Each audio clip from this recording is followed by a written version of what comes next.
Hawkins here with Chickenhawkfarmstead, and today we're going to check out this chainsaw sharpener.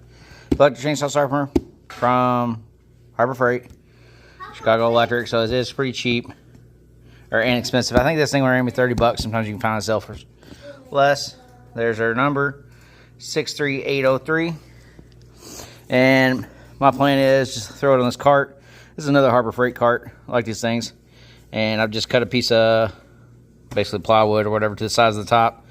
And a couple of these. Because sometimes you don't want something recessed in there. It's nice to have when you want it. And this way I can just pop it off like a top. But in that way also I can, you know, screw something down to this or whatever. And that's kind of my plan on here, depending on what it looks like inside. If it is something that can get screwed down, I might screw this down to here, and then I'll just take it off and put it on. And honestly, now that I've kind of came up with this little thing for some of my different stuff like this, and I don't have a giant workbench to put all my stuff on, that's something I'm gonna look at doing, is just cutting up the rest of this board, because it's a scrap board from some projects. And anything like this that I want mounted somewhere, you know, it doesn't have to have an extreme mount like this is with casters and stuff. So if you need something that has a solid workbench, it's not got so much work. Got one of those outside. But anyways, something to think about. So let's pop this thing open and see what all we got inside. I do not know how to use a chainsaw sharpener. I have not used one before. I do have a chain that needs to be sharpened, because that thing's dull as can be. Last time I used it, it actually almost got the tree on fire. It was so dull. I have replaced the chain, but I haven't sharpened it. I like to have at least two for each of my chainsaws, so that way, you know, I can switch them out, have one sharp one ready to go. And most of the time I'm not going to go through more than two sharp ones, because sharpening in the field, these things are like 30 bucks. I mean, every time I need one sharpened, I'm not going to go buy a new one necessarily, but it doesn't make sense to not have a second one just to throw on. Yeah, I think it's pretty easy to put a new chain on in the field as opposed to trying to sharpen one. Depending on where you're at, I guess. Anyways, we got some instructions. And yeah, some other stuff looks pretty simple. Let me get y'all set up on a tripod. We'll get this thing put together. Hopefully this will work for your, see what you want to see. As I said, I'm not going to be super critical of this. I don't know exactly what I'm doing. But I know for 30 bucks, it's worth giving it a shot. So as far as packaging, there ain't really much to it. Let's see what we're working with. Actually, looks like this might be out of the box at some point. I don't know. How's this thing? So it does look like possibly some mounting points here that we do have. Not 100% sure yet. Well, we got instructions. Don't use a care for them, but when something's not kind of plain, it's simple to understand, we'll throw it away. No, we're not gonna throw it away. We'll check out the instructions real quick. All right, we got our guy here. It's all set up. All I end up doing is drilling two little holes, running these bolts through there. Hey, Harbor Freight as well. That's not Harbor Freight.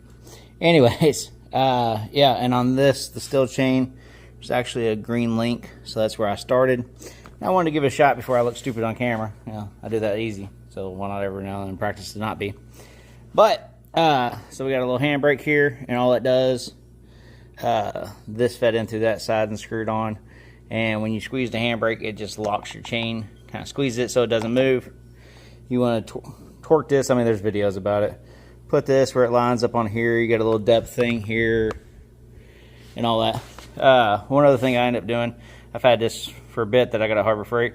It's a on-off switch, foot pedal, which I thought would be kind of handy for something like this. And it's not bad. I mean, I like it. Just sit it there, and all I do is, and it comes on. That way it's not staying on the whole time. So if I screw up and I hit this, it's not going to be that big a deal. But I'll tell you, this is what I got going on, and it looks like it's working to me. One more thing, when you're having your hangover here, do realize that that chain's going to be sitting there, because this one, I got lucky. It's just far enough away, it's not messing with me too much. You know, it might catch every now and then. You can just turn this, go forward, back it up. I got this set where I want for my blade angle right there. 30 degrees is already there, and we're just gonna be cutting every other one because we're cutting this way, and then we'll go through and cut all the other ones that are going the other way. But I'll show you real quick on how I see it. They said just take a little bit off, should be enough. So we got an angle, we got this angle. Let's see what happens. All right, so we put our little foot down, comes on, grab the handbrake, and that's it. I can let off my foot down there. Then we're gonna skip this one. That one's going the wrong direction for the way we have it set up right now. Got our other angle, pull it back where it's kind of tight against that, I guess. And then put my foot down again, put the brake on.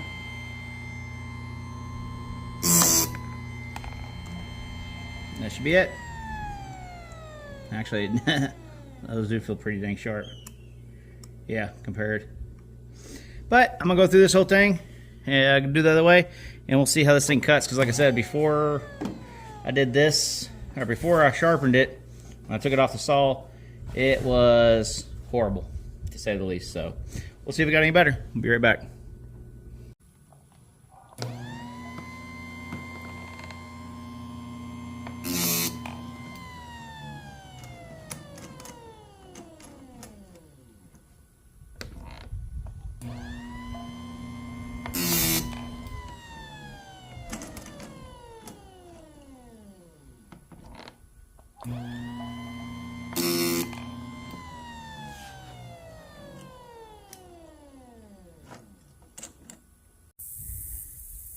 Alright, we got some logs here.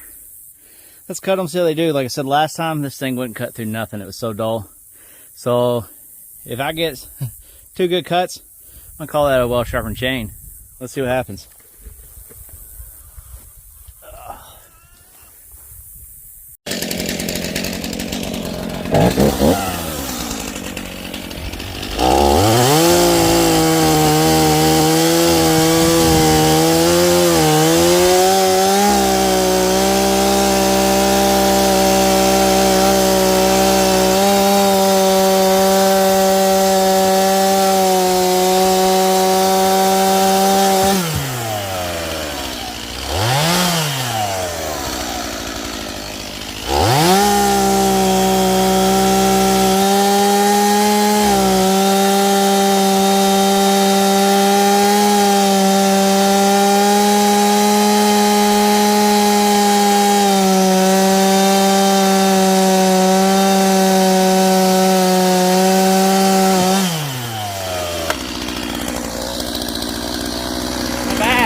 Alright, well, I gotta say, like I said before, I would have sat there and it would have just been cooking the log, just smoking and everything just from all the friction.